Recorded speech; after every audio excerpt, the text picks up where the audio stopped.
Hello guys, welcome back to the channel. In this video, I'm going to show you how to turn on live speech on iPhone.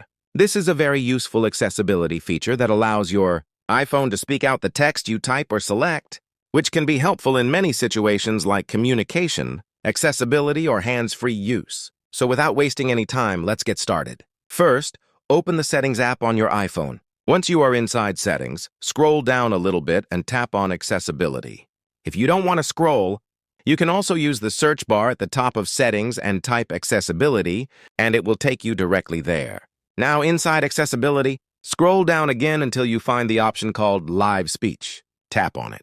Here you will see a toggle option for live speech. Simply turn it on. Once enabled, your iPhone will be able to speak text whenever you type or use supported features.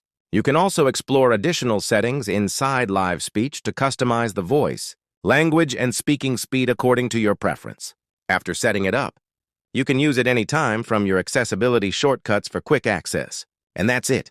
You've successfully enabled live speech on your iPhone. If this video helped you, make sure to hit the like button and subscribe for more iPhone tips and tricks. Thanks for watching, and I'll see you in the next video.